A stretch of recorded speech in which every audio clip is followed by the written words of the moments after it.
Welcome back to the Fuel Your Legacy podcast. Each week, we expose the faulty foundational mindsets of the past and rebuild a newer, stronger foundation essential in creating your meaningful legacy. We've got a lot of work to do, so let's get started. As much as you like this podcast, I'm certain that you're going to love the book that I just released on Amazon, Fuel Your Legacy, The 9 Pillars to Build a Meaningful Legacy. I wrote this to share with you the experiences that I had while I was identifying my identity, how I began to create my meaningful legacy, and how you can create yours. You're going to find this book on Kindle, Amazon, and as always on my website, samknickerbocker.com. Welcome back to Fuel Your Legacy. We're bringing you another incredible guest, Douglas Taurel, and he's actually out in New Jersey. I love New Jersey, I love Pennsylvania, the whole area out there. So when I saw that that's where he's from, it's definitely somebody I wanted to be around and get to know. But really his mission and his passion is even more incredible than where he's from, in my opinion. Taurel's, he's a television actor, right? So he's been on The Affir, Mr. Robot, The American Blue Blood, so The Americans, Blue Bloods, Person of Interest, and he actually was in The Cobbler. If you haven't seen The Cobbler by Adam Sandler, I think one of Adam Sandler's best movies, honestly. Just an incredible movie. And so he got to be in that, but now even he's a producer, and he's produced a one-man play. Correct me if I'm wrong here, but it's a one-man play called The American Soldier's Journey Home, which commemorates the ending of the First World War. And he's finished filming the web TV series Landing Home, in which he wrote and directed it, and tells the story of a veteran having a hard time adjusting to military life. And everybody has different reasons for doing what they do. I work with a lot of veterans, veterans and people who are actively serving in the military in my company. That's a lot of the people who are my business partners. And so I have a natural desire to want to help them. Also, my sister, Danita, she was like 3 or 4 months, maybe 6 months away from being commissioned as a ROTC officer. And then she got diagnosed with chronic myeloid leukemia and was discharged. She wasn't able to actually fulfill her dream in the military. So I got to see firsthand kind of the adjustment of somebody whose dream had just been altered by the reality of needing to come home per se. Although she never left, she still had to come home mentally from that lifestyle and now readjust into, we'll call it, civilian life. So I'm excited to be able to share this with you, because I think it's every one of us, if we don't know somebody who's serving in the military, we should know somebody who's serving in the military. And this is a very real concern or real thing about most people who have served. So I'm excited to have you on here, Douglas, and go ahead and share a bit of your background, how you got into acting, and why The American Soldier. What about that are you so passionate about? Hi everyone. Thanks for having me on the podcast. I've been acting professionally here in New York for about 20 years. I'm originally from Texas. I'm from Houston. But I came to New York, trying to pursue the dream. And I got into acting in college. It was very cliche. It was over a girl that I had a crush on, and I wanted to impress her. And I thought being part of a school play would would do the thing. And the 10-cent version is I got bit by the acting bug, and then I never got rid of it. So I went to Ole Miss. I graduated from there with a double major in business and theater, and I've been pursuing acting ever since I graduated. And as being here in New York, I actually I came out of the Twin Towers probably 10 minutes before the first plane hit. So I was in the financial district when I was working there, when I was a young actor. And so I was really, as the rest of the nation was, I was affected by the event. And like a lot of young men did, they wanted to join, they wanted to become part of the military. I couldn't join the military because of being blind in one eye. So I decided to to do something with my talents. So I wrote this play called The American Soldier. And at the time, we were reading a lot of, at the time we were heavy in the Middle East, I guess around 2005, 2006. I we were reading a lot in the newspapers about what veterans were going through, how they were struggling, either through suicide or financial problems or just challenges they were having. And I just thought it was kind of unfair. So I wanted to kind of create a project to kind of give a true awareness of what they were coming from and kind of let people understand what sacrifice really meant. So I went to the New York Public Library and I had this crazy idea of creating a play based on the American Revolution. And I was going to remind people of the bravery of how we became the country we are. And I started researching like books and books. There's so many books they're just filled with veteran letters. And the more I researched, the deeper I went into, and I kind of created this project from that nucleus. And since then, I've been, what I thought was just going to be a vanity project, just a one-time thing, is now been performing for 6-7 years. It's gone on. I've performed in notable spaces like the Kennedy Center, Library of Congress, the American Legion National Headquarters, off Broadway twice. And the play has it's become an artistic mission for myself, to kind of keep reminding people of what veterans and their families go through and have gone through. And that's kind of where I'm at right now with the play and why I created it. That's awesome. So I'm curious, how often, because it's been years since it was created initially, are you updating it? Are you rewriting it in little parts to make it more impactful for today's current issues? Or is it kind of just a snapshot of something in the past? So the play has taken on, it's not really being updated anymore. When I started creating it, Samuel, I created it about, I started about, 10 to 11 years ago. I start to lose track of time now because I've been part of it for so long.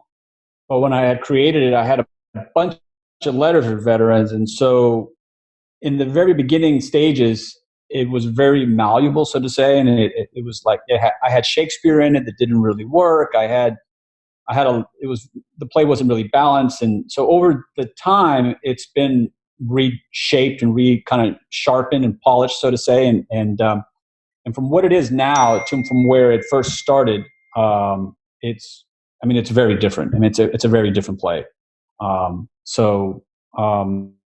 Now there are a couple letters that I want to put in there that I don't know when I'll be able to, because I'm already, like in November, I'm performing it twice. And then next year I already have like 6 cities lined up. So the play keeps so busy that it doesn't allow me to kind of rebake it in a way. That makes sense. Sure. Yeah, that's cool. And so what was the process like? And maybe, I don't know if this lends to your childhood or whatnot, but how did you get into acting? I know you said a girl, but is that the full story? What about acting really caught a hold of you? Because I got into cross country for girls, and as soon as the girls were gone, I was gone, right? Because there was nothing that was exciting about it. Running cross country is not exciting. What about acting really took your interest and said, no, this is exactly where I want to be. I feel like I can fulfill my legacy, my purpose here. Well, I got into,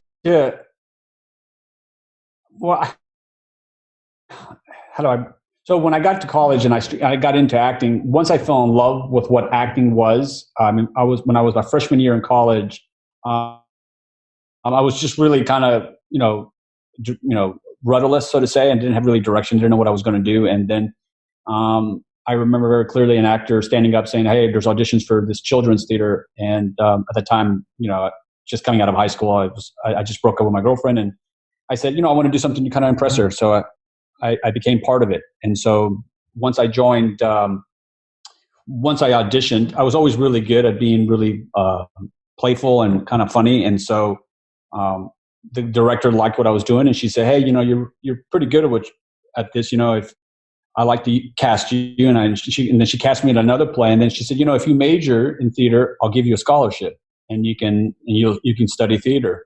And I said, well, that sounds like a good deal to me. And a lot of girls around. So I said, yeah, sure, let's do it. And so, and then I was able to develop a real passion for it, and I was pretty good at it in college. So as they said, the bug bit me, and then that was pretty much once I graduated college, I knew what I was going to do. And I knew that was, for me personally, what it was going to do for me was, I knew there was nothing else that I could do at that time. I was a double major, and so I had opportunities to go into business. I was doing an internship for Northwestern Mutual Life, and they had offered me a real job, paid you real money. Mm-hmm. And I just remember very clearly going into the interview in a tie and thinking,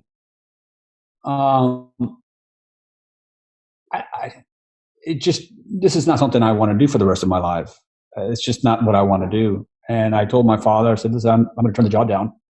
And at that time, they had these general auditions, and I auditioned for this, what they call summer stock theater. And you audition and you get cast for the summer. And I was given a job up in North Carolina, paying me $125 a week to be an actor/dancer. And I took it. And that was my first contract. That was my first real job. And to this day, it's some of the most blissful memories I think about as a young actor, because I was free, I was open, I had, really no responsibility. I wasn't married, didn't have any kids. All I was doing is making $125 a week and acting up in North Carolina. And I was completely in love. And then, that contract ended, and I knew there was nothing else I could do. And a lot of times when people ask me, could you do anything else? I personally couldn't, because it would be, to me personally, it would be spiritual suicide. There's not much else I could do.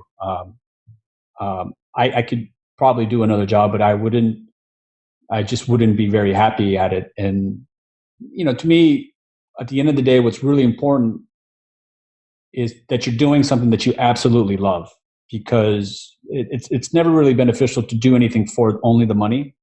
And that's when life really kind of presents its problems towards you. Stresses happen, and you're never feeling fulfilled, and they lead you into dark places. And I know many people who have gone through those avenues, and I've just been very fortunate that I've always known instinctively to pursue what I love, and it's paid me back. I mean, it's as I say, the acting gods have been kind to me. Yeah, that's incredible. I love that phrase. I don't think I've ever heard it in context of this, but I think that's so true, because legacy, and this is kind of one of the purposes of this show, is to help people get out of the box when they hear the word legacy. So many people think of legacy as a financial term. Yeah. And it could be a financial term. I'm not ruling money out of it, right? But right. I think more importantly than the finance is the identity, and you identifying who you are, what really lights your soul on fire, and helps you grow spiritually. Because for me, at least, my mission in life, I would align it by at least the 4 F's, and there's 5 if you throw in fun, right? But faith, family, fitness, finance, and then fun, right? Those are kind of the order in which I want my life to operate. And faith is number one. And faith isn't necessarily a religious term, just as legacy is not a financial term. Faith has to happen everywhere. And it's a very deeply personal thing. I mean, yeah, and I think faith is really important. I mean, the one thing that I've always had confidence as a person, as an individual. And once I made the decision that I was going to be an actor, it didn't matter. There's always, when you choose to become an actor, when you grow up with friends who are not actors, it can be challenging because they're making real money. Right? I mean, they're making real money. They're buying cars, they're getting mortgages, they're starting to get married. And that necessarily is not the journey that you're on as a young actor. You're waiting tables, you're doing odd end jobs, you're doing crap films, crap small projects, you're doing anything to kind of build your resume, so to say. And you have to have an unbelievable iron will, an iron constitution to believe in yourself and know that this is what you want to do.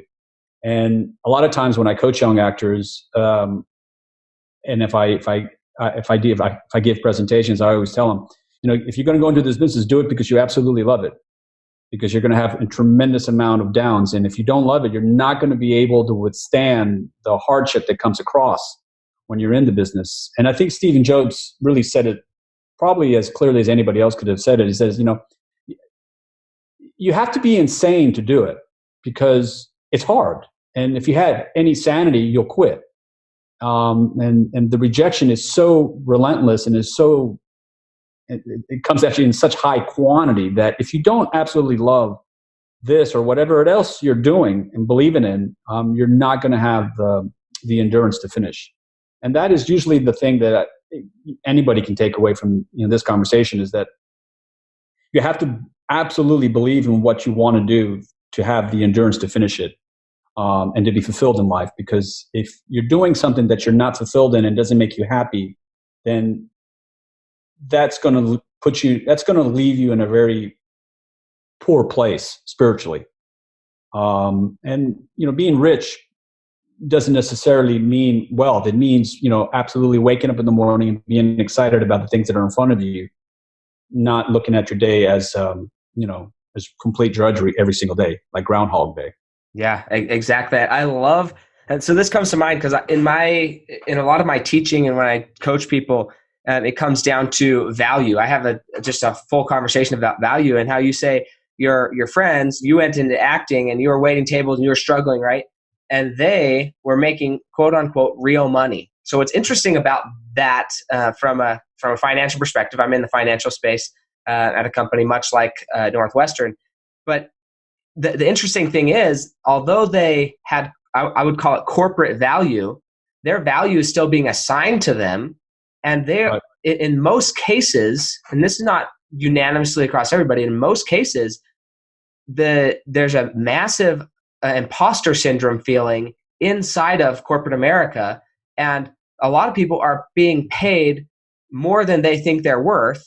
And they couldn't go and that value that they're getting paid, maybe $100,000 a year, they could not transfer that $100,000 a year income to anywhere else except for that company because they think that's the only company willing to put it there. So where you were out building your personal value and getting to the point where you are able to create money because you're able to create, you created a one-man play where you're basically going all by yourself. You're creating value. Those people who had real jobs, quote unquote, in corporate America, they didn't get that opportunity. Many of them, not all of them, but many of them don't have that ability to believe in themselves because it was never developed. Not that they can't have it, but they just don't have it. And I had coached a lot of my clients through that who are coming in from corporate America jobs and saying, okay, I want to be an entrepreneur. I want to go do something on my own, but I just don't think that I personally have the value exchange there. And I love that you said you have to be insane because every great person, they had a vision for what was going to come before it was ever reality. And they chose, keyword being chose, to live in their future, to live in the vision of their future rather than where they were at today. And because nobody else can see your vision and your future other than you, or at least as clearly as you can, then you appear as insane, yet I would argue you're the only sane person around because you're actually engaging in creation rather than reacting to your surroundings. Well, it's really important because, even when I created the play, as I mentioned earlier, I had thousands of veteran letters for over a period of 5-6 years, and I just didn't know what to do with them. And I knew I wanted to tell a story. I just didn't know how I wanted to tell it. And at one point I thought it was going to be a play with multiple characters. And I would talk to many directors and they were like, well, what do you want to do with it? And they were like, well, that's not really, I don't think people are really interested in veteran letters. And I got a lot of no's. And then, even when I found directors who might be interested in it, they had completely different ideas. And so, I was already conditioned to understand that, if I want this, I'm going to have to basically, squeeze it through the funnel. And I took no for an answer. And I think, what I was able to really do is I knew I needed to create a product to show people from it. And that sometimes is, sometimes just focusing. They always say, the journey of 1,000 steps begins with the journey of 1,000 miles begins with the first step. And so many people told me no, that if I would have listened to them and not focused on the first step, which was actually to memorize just one letter, the play would have never become what it is today. And I was able to really just basically, tune them out and listen to my voice and really just completely only listen to myself and said, you know what? No one knows what to do with it. Everyone is telling me no. I'm going to focus on one thing right now that I have control over, and I'm going to start showing people something that I can create with it. And then from there, the yeses started to come. And that's where and then from there, then I got a director who was really interested in the work, and I got a director who said, that's really powerful stuff that you have. You have any more? And then from there, it just fast forward to where we're at now. I've had the opportunity now you have to be, I've shared this before, you have to be so stubborn because there was a period when I was creating the play that every single festival told me no, even when I had a version of it. They told me like, I don't know if that's something we're really interested in right now. And I only got my first yes to a festival because someone dropped out of a festival. And that first yes gave me an opening. And now people look at the play, being at the Kennedy Center a couple times and touring and the response it gets. And now I get invitations and people they think that that's where I started from with the play, but they don't see the incredible amount of no's that you're going to get in the beginning. And you just have to have that complete insane stubbornness to push through. And whatever it is you're pushing through, not to focus on what other people are going to value or what people are going to think about it, because it's really never your job to judge it. It's your job to create it. And let other people judge it, because they will always judge whatever you create, especially in the art. In the art world, in sports, if you shoot 20 points or you score 20 points, it's 20 points. In the art, what someone thinks is beautiful, the other person can think is trash. So you're always subjective you're always at mercy it's a subjective art. So you're at the mercy of the audience. So it's really important that in anything you create, and that goes into business as well, because it takes to make a business, you have to be creative in how you're going to get over your obstacles, is to really focus on the tasks at hand and focusing on what you're creating, not worrying about if people are going to think what you're creating has any value, if it's stupid or not, or if you're going to get laughed at, because that usually is when you start listening to your ego. And when you start listening to your ego, then that's when you start making really bad decisions. And you don't really follow through on what you're trying to do, and you start second guessing yourself, and you start saying, it's probably not a good idea anyway, and you talk yourself out of it. Yeah, absolutely. I think that it's interesting. I just talked to a friend about this, but the idea of no, sometimes people either get discouraged by no, or they hear the kind of 3 feet from gold perspective, which is just like, just keep going, just keep going. And I think what's interesting that you mentioned is when you heard no, you didn't just keep trying to offer the same thing over and over and over and over. Every time you heard a no, or maybe not every time, but as you were hearing no's, you made adjustments to what you were offering to make it more appealing to accept. And I think so many people think, well, 3 feet from gold just says keep doing the same thing. I'm like, no, if you keep doing the same thing that nobody wants, that's ridiculous. That's insanity, right? That's insanity, right? But if you're going to get a no, the end goal is I'm going to be on Broadway. I'm going to be in the Kennedy Center. I'm going to be traveling the world doing this way. That's the goal. That's the goal. Now, how that shows up is really, as you said, dictated by your subjective audience. And so if somebody says no to the first version of it, then you just create a new version. You create a new version until somebody says yes. That happens in family life, dating, doesn't matter. Everything. You have to have the ability to, it's a fine balance, but you have to have the ability to be stubborn and at the same time to listen, right? So, you're pushing through to the end goal, but you have to have the flexibility and the ability to take criticism and feedback and say, okay, I'm hearing the same note over and over and over. I should turn 45 degrees, or I should adjust the combination of what I'm trying to create, right? 35 to the left, 27 to the right, 13 to the left. No, okay, let me try 27 to the right. You keep messing with that combination till you finally figure it out. But it doesn't mean that you say, just because you say no, you quit. You say, well, and I whenever I would get it no, I would always, I don't take no really easily. So when people would tell me no, and especially directors, I would always say, well, I appreciate your time. If you're not interested in it, do you know anybody else who might be interested in it? And a lot of times, just by continually pushing through and asking for more yeses, right, you start finding enough people who believe in what you're doing to cultivate, to get you to what your end goal is. But, no is just a temporary opinion.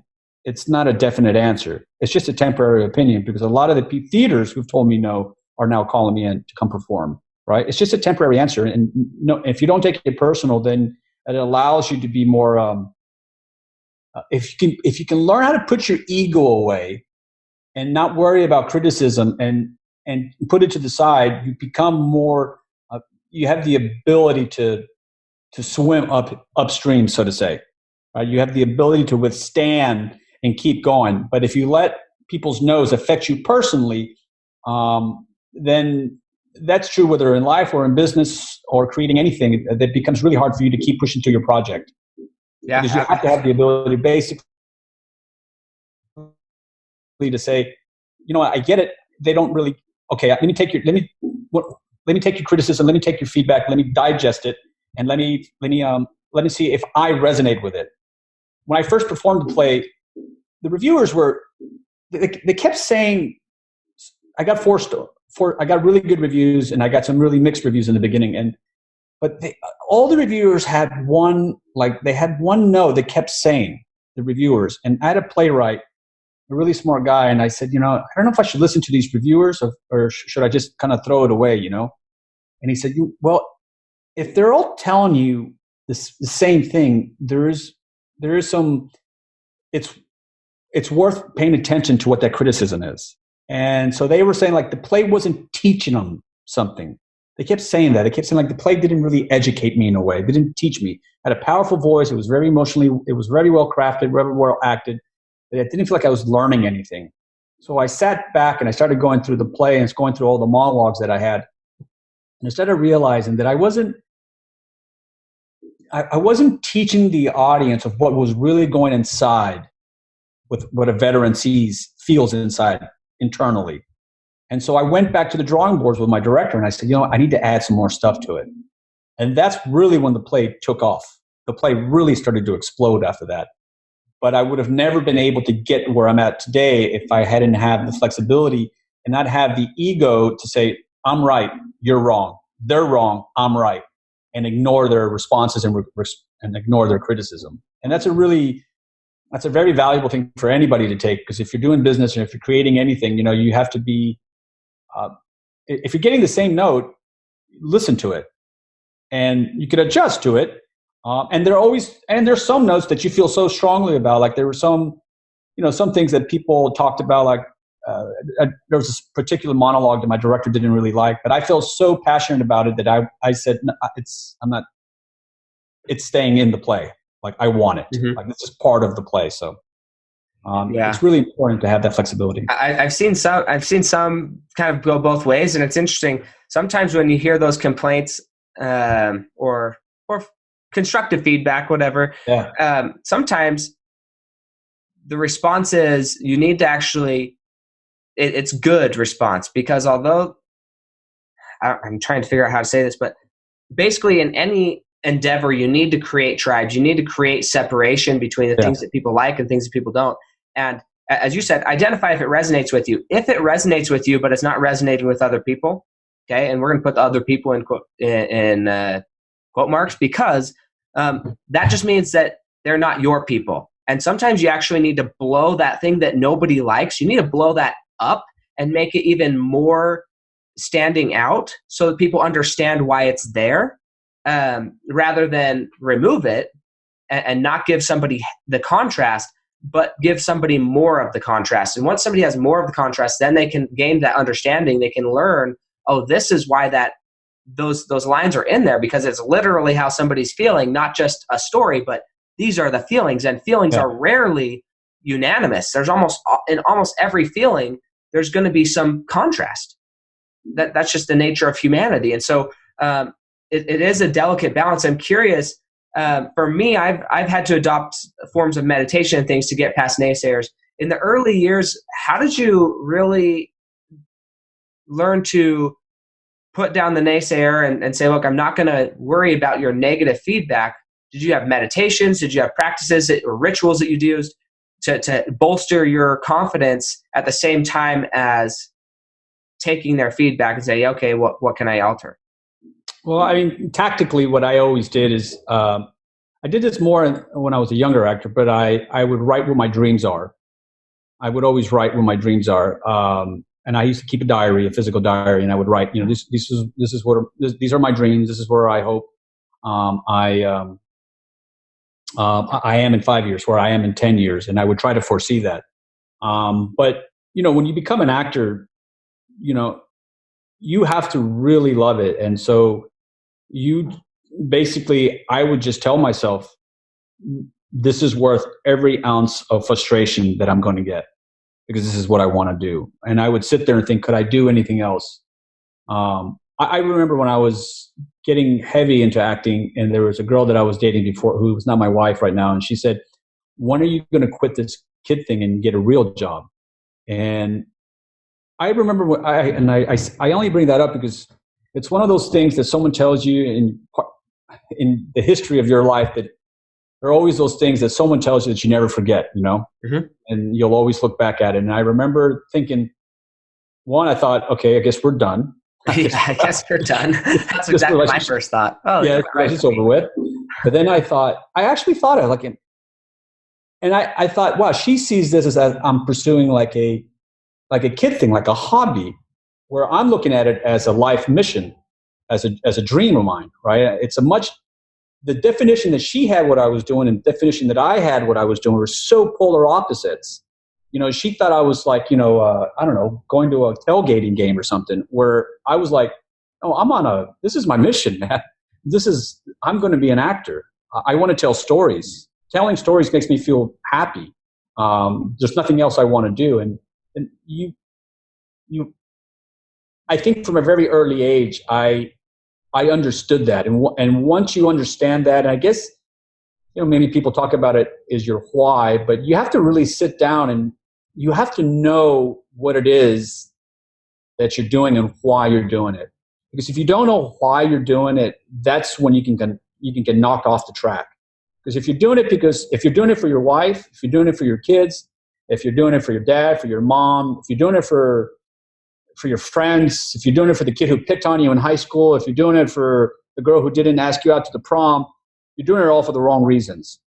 And that is you're not going to have the fortitude to finish through. So you have to have the ability to understand, okay, this is why I'm doing this, and this is what it means to me. And once you understand that, then the rejections and the failures don't really matter, because you understand why you're doing it. And it's really important that people are crystal clear in how they get there. And you can do it by writing. You can kind of sit down there, and everyone tries to skin the cat in many different ways. People have you write in journals. People have you meditate. People have you, think out loud, talk to friends about it. But at the end of the day, the goal is still the same. The answer is still the same.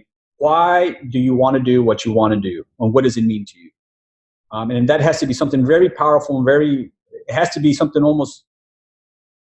it has to be worth death, to be honest. Because if it's not worth death, then you're not going to finish. And so if whatever it is you want to do is not worth dying over, I would check what that is and really reevaluate. Because once you can answer, this is worth dying for, and I know it's cliche to say, but life is so short. It really is. And to not do something in this life that you absolutely love is a real travesty. And when you start looking at the perspective of life through those prisms, and listen, I understand that there's art, wherever you're at in life, you have real responsibilities. You have bills, you have, mortgages, but whatever it is, even when you're doing within that, you can find ways to say, okay, if I want to do something more, how can I do it at night when everyone's asleep? How can I get up at 4:00 in the morning to do it, right? To pursue the dreams that I really want to pursue while I do my day job, quote, my day job, so to say. And if you don't have that really clear answer of that it's worth doing, even if it means death, then you're not going to wake up at 4:00 in the morning to pursue that dream. You're not going to stay up at 2:00 in the morning to pursue that dream. And that's what you need to do it, and it's just really important that you get really clear on that answer. And I mean, write it in a journal, where you want to see your life in 5 years, in 10 years. What do you want people to say about you? That to me was always really important to me. Where do I want to see myself? And I constantly see myself still holding an Oscar, and I dream about it all the time, and I keep those dreams, and I may not reach that dream, but I get closer and closer and closer and closer. And those goals, someone told me once that, having these artistic goals or any goal makes life worth living. You need a goal to live. And I think a lot of depression and a lot of failure that happens in life is that people don't give themselves really exciting goals. They don't give themselves really tangible, really vibrant, really compelling, hard goals to achieve, and to make life more interesting. They get caught in the minutia of life, which is easy to get caught. I saw my parents go through it, and you get on this treadmill, so to say, and you wake up the same day, you go to work the same day, you wake up the same day, you go to work the same day, and it becomes this repetitive thing. And eventually life is like, next thing you know, you're 65 years old, and you're sitting there, you're watching Jeopardy. Oh, that would be terrible. So it's important to have that really, it's got to be worth doing, even if it means death. Yeah, absolutely. I love that, because there's a book called The 177 Mental Toughness Secrets of the World Class by Steve Siebold. He was held the contract, him and his consulting firm held the contract for training Navy SEALs, America's Navy SEALs, on mental toughness. And that's one of the questions that he asks right in the beginning of the book is, hey, what are you willing to die for? What are you willing to fight for? How do you want to be remembered? And I think understanding that is so crucial. It's one of the reasons I do, again, Fuel Your Legacy podcast. This is why I brought Douglas on here. Understanding that legacy, most people have lost even the glimpse of that legacy in early teens, if not late childhood at this point in life. Yeah. We're conditioned to not think about that. And that is what I would, I would say religiously, but also non-religiously, that's spiritual suicide, just as Douglas said. And that's the key to having that vision, having the desire to really go after and do something. And I found the same thing in my life when I started into what I do right now, public speaking. I'm an author now, and working in the financial industry. I get a lot of people ask me, hey, Sam, why don't you go over to that company or that company or that company? You could get paid way more working at another company doing what you're doing. And never once have I even thought of going where I'm getting paid the most. I've always thought about, where can I go have the greatest impact? Where can I have the biggest alteration? Like, how can I alter more people's lives? And that's what I've been using to dictate where I go. But then I still have people ask me, hey, when are you going to get a real job? And what I found is it's that moment. One, everybody should ask yourself that. Doesn't matter even if you have a quote unquote real job. When are you going to go get a real job? Makes you question what you're doing. And it's an awesome question. So without those questions, Douglas would never have been able to say, yep, that's not the right girl for me, or whatever. It's important to have people who question you in your life.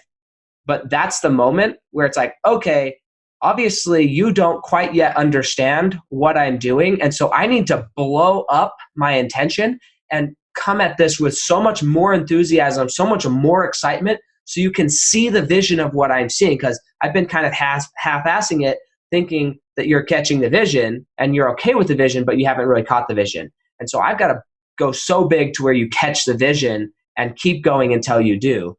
And I love that that's kind of one of those things you've done. I'm curious, if you were to say one specific habit, mindset, or behavior that you've used over the years of creating your legacy, what would that be? Like one thing that we could all adopt into our lives? I think the most valuable thing you do is wake up before everybody else. In sports, we have a thing, you want to beat people to the spot. In basketball, the crossover in basketball is designed to give you a separation between the defender. It's designed, the crossover move, for anybody who doesn't know basketball, sports, it's a move that the basketball players work on to get a little bit of separation to beat someone to the spot. So when you wake up early in the morning, you don't even have to be the most talented person, but if you get up at 4 o'clock in the morning or 4:30 in the morning and you start working on your goals for a couple hours, and you do that on a repetitive basis, 5 days a week, 4 weeks out of the month, every month out of the year, you're going to be exponentially further from anybody who has any more talent than you. You're going to get more work done. You're going to beat them to the spot. So they may be faster. They may be a faster writer. They may be a faster typer. They may be a faster blogger. They may be a faster speaker. But if you're getting up, you're producing more content. You're creating more work, more leverage every morning by getting up in the morning. That value of you getting up before they wake up gives you so much more leverage in your life. And to me, I had so many other projects, and you have life in front of you. And I did all my writing early in the morning because it was the only time that I would get up, and there was no phone, there was no text, there was no email. It was just me and me. That was it, and everybody else. And so I would do that for about an hour and a half. And I would always, to me, it was one of the things my mother taught me as a student, as a young kid. I remember, I think it was in 7th grade or 8th grade, and I had to memorize, I think, the capitals of the United States. And I was like, oh my gosh, I'll never get this done, And she said, why don't you get up early in the morning and memorize it? Like, oh, it's too hard. She goes, if you get up early in the morning, your brain will be fresh and you'll be able to do it. And I did. And I took that lesson to heart. And now I wake up pretty much on a consistent basis, 5-6 days a week at 4:45 in the morning. And I try to get all my writing in, all my work in before everybody else, because once life starts, then it becomes difficult. But anybody, whatever your goals are, if you can just condition yourself to get up early in the morning to work on your projects, you're going to get them done. And that is, to me, personally, I feel has been the biggest asset to my success as a writer and as a producer. Yeah, I love that. I think that that's something that I've also noticed in my life. And I go in and out of it. I'm not perfect. I wish I was more perfect, but definitely when I have a target or something that I'm really going for, and I've got a deadline, I want to see something achieved at a certain point, then I stay up later and I wake up earlier, because that's when I get more stuff done. Yeah, and when you get up early in the morning and you're tired, for your listeners to listen, is when that voice speaks to you, like, and that warm, comfy pillow starts talking to you, and that that bed says, no, stay in bed, Samuel. It's much more comfortable in here. You have to tell yourself, no, the reason why I'm getting up is not because of the short-term goal, it's because of the long-term goal. You're getting up to achieve the long-term goal. So it's to immediately shift your focus from short-term to long-term. And if you can do that, that makes it easier to get out of bed. Because, discipline is hard. And it's hard for me and it's hard for everybody. And if it was easy, then everybody would have discipline. The thing about people always say, I wish I had more discipline. But what you do, you have to realize that it's hard. If it was easy, then everybody would have discipline. It's where your focus is as a person. So when you get up in the morning and the alarm goes off and you're like, oh, I don't know if I want to do this, focus on the long-term goal. Don't focus on the short-term goal, which is I'm just getting up today. Focus on today is going to give me, this much more freedom in my life, this much more creativity in my life, this much more happiness in my life. So I love that.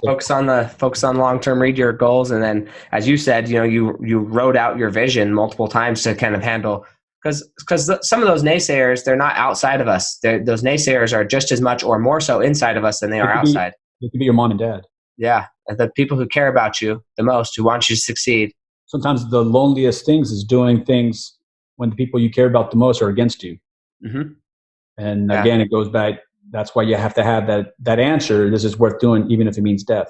Because if you don't have that answer, it's going to be really easy to get knocked off your block.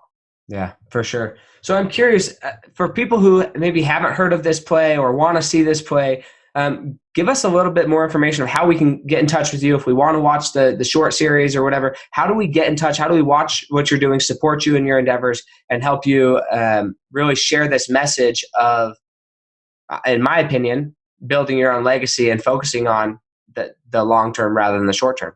Sure. And just to let everybody know that this play, for everyone who's trying to create something, this play is very successful right now. It's touring. It's performing at really notable, beautiful venues. That it started with a piece of paper and simply an idea. So everyone should know that, you can take any idea you have, and if you chip at it day at a time, consistently, you can make it into something very special. So that's an important lesson for everyone to kind of take away. But So the play is called The American Soldier. It's based off of letters from the American Revolution all the way through Afghanistan that have been written by veterans and their family members. The play gives awareness to what veterans go through when they come back home from combat and their families, and it gives a true appreciation for their sacrifice and their commitment. And most importantly, it says thank you to them.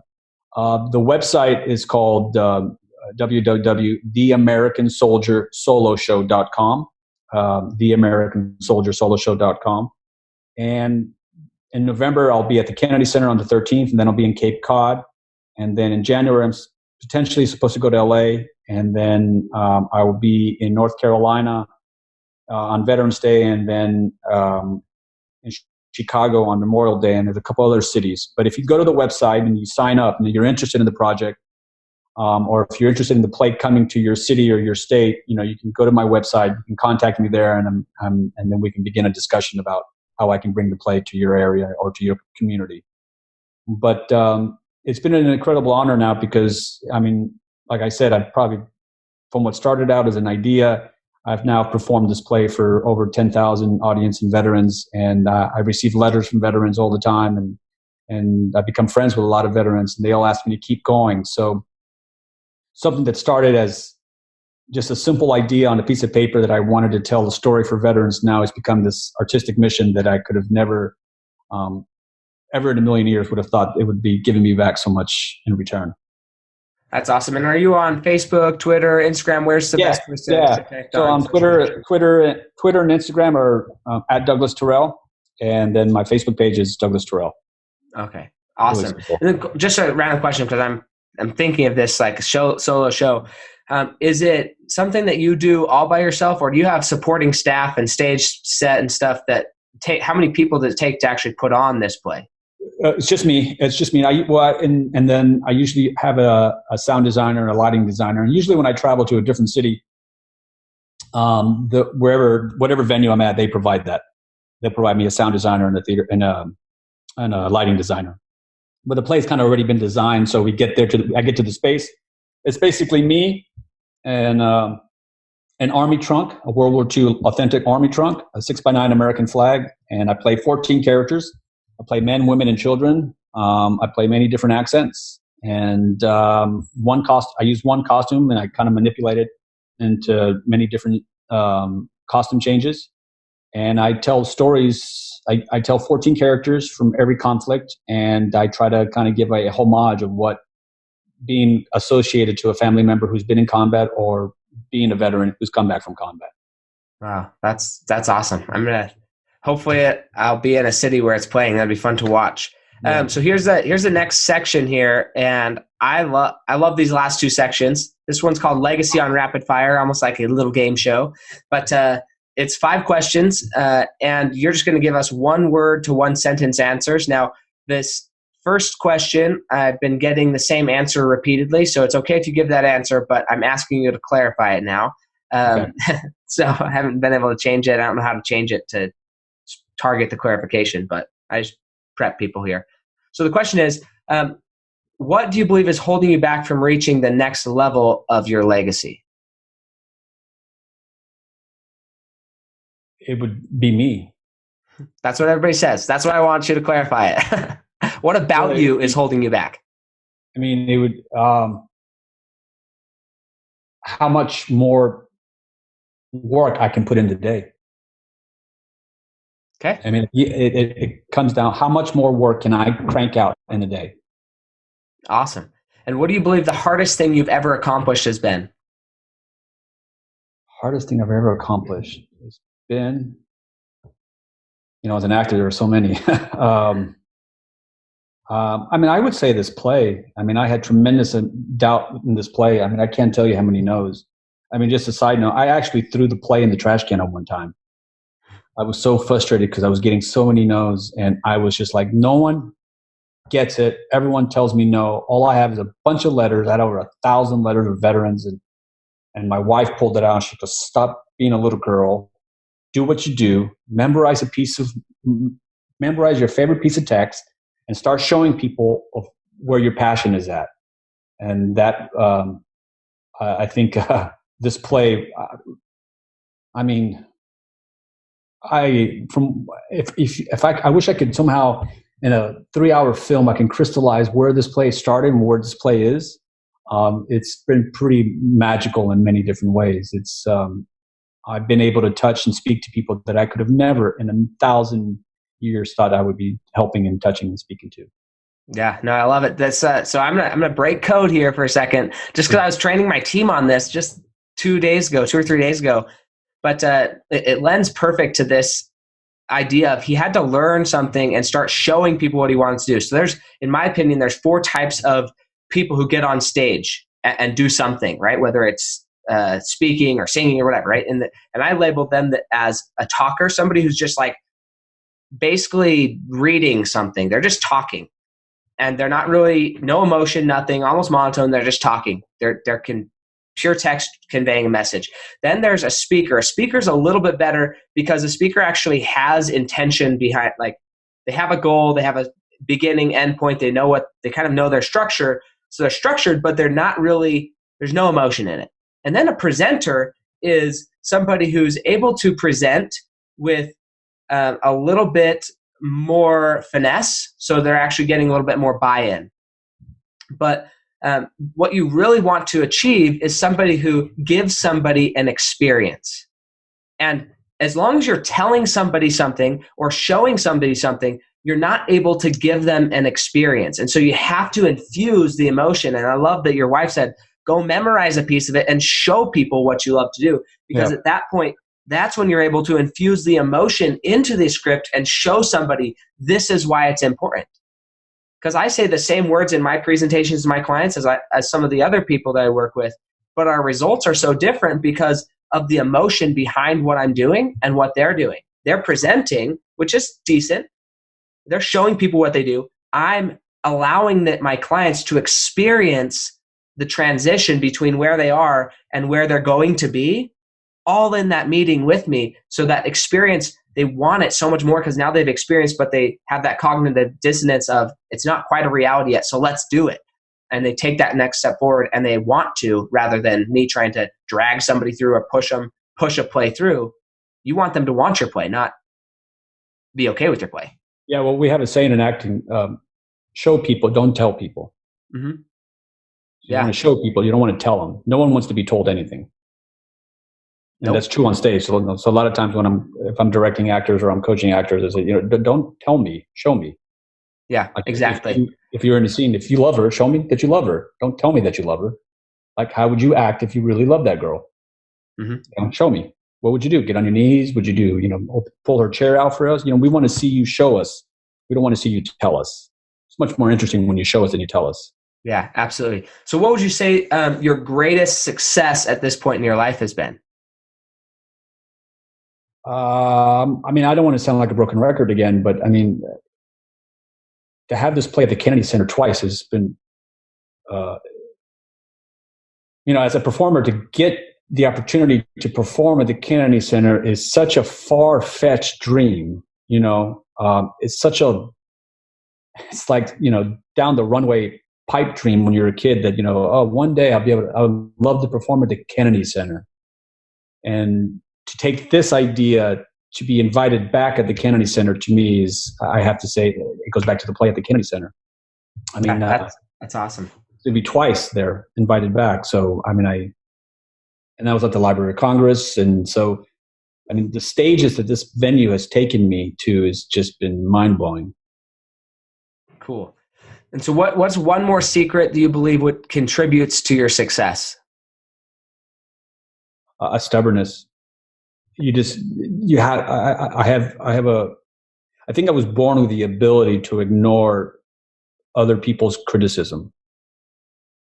I've always had that ability not to be, and I've had friends tell me that, because I've had many friends who've told me, I don't know how you're an actor. I would fail one audition and I couldn't do it anymore. And I've always had the ability to ignore people.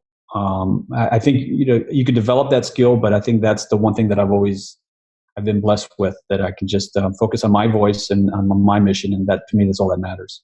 Yeah, that's awesome. So what are a few books that you would recommend to the Fuel Your Legacy audience, maybe to learn more about what you do, or just books that have been a guiding light to you throughout your journey? I mean, I don't know if people will find this very powerful, but one of the books that changed my life so pretty dramatically was Harry Lorraine's memory book. As an actor, I was always trying to find how I can have a strong memory, and I think a strong memory can help you in any business and anything in life. And I would say for everyone to get that book, because it'll tell you the tactical things of how to use your memory in a much more powerful way. And then what happens is that gives you confidence because you have a stronger memory, and the more confidence you have, you perform with more confidence. So that's one book. And another great book that I've read is Maxwell, Psycho-Cybernetics, by I forget his last name is Maxwell. It's by Maxwell.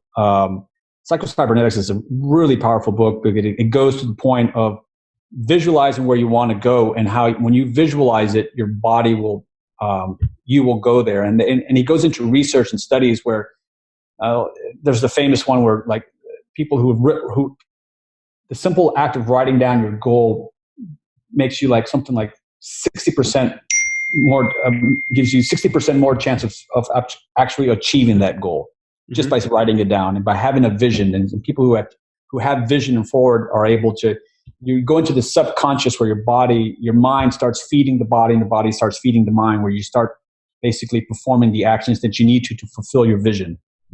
So I would say Psycho-Cybernetics and Harry Lorraine's memory book and neuro-linguistic processing. I mean, I've always been fascinated by the psychology of the mind because I've always been trying to find out what can I do to kind of tweak this muscle and get the most out of it. And so books on NLP would be really powerful, neuro-linguistic processing. Yeah. No, cool. Well, those 3 books, they're going to have show notes. There'll be some in the show notes for books for those. And then here's my favorite part of the show. This is like probably one of the whole reasons I do this show. It's my favorite part. I get to pretend that you're dead. So my guests don't like it as much, but I do. No. But really, though, the thing is, legacy, and you alluded to this earlier in the show, and I wanted to say, yeah, that's what we're going to talk about, but I held off. Legacy is really about what are you being remembered as. So we're going to pretend you're dead, and you get to view your great-great-great-great-grandchildren, 6 generations down, sitting around a table discussing your legacy. What do you want them to be saying 6 generations now, 6 generations away about Douglas? He went after his dreams. I love it. Simple, short, sweet, direct. Went after his dreams, and you can too. It's what drives me. I have a dream that I'm still trying to fulfill. I love it. It's what I tell my children. I say, go after your dreams. Just be willing to work for them, but go after them. Yeah, and that's all you need. So thank you so much, Douglas, for coming on the show and sharing this. I'm excited to see where this goes and see as your career progresses, the different types of opportunities that you get through being just absolutely determined. I'm excited for you to see or hold your Oscar. And just know that you got that, because I think it'll happen. If you, with as much focus and intention you're putting to it, I see no reason why it wouldn't happen. I appreciate that. It'll just happen over time. Thank you, man. Thank you for the opportunity to share my story with you guys. Yeah, no problem. We'll catch you guys next time on Fuel Your Legacy. Thanks for joining us. If what you heard today resonates with you, please like, comment, and share on social media. Tag me, and if you do give me a shout out, I'll give you a shout out on the next episode. Thanks to all of those who've left a review. It helps spread the message of what it takes to build a legacy that lasts. And we'll catch you next time on Fuel Your Legacy.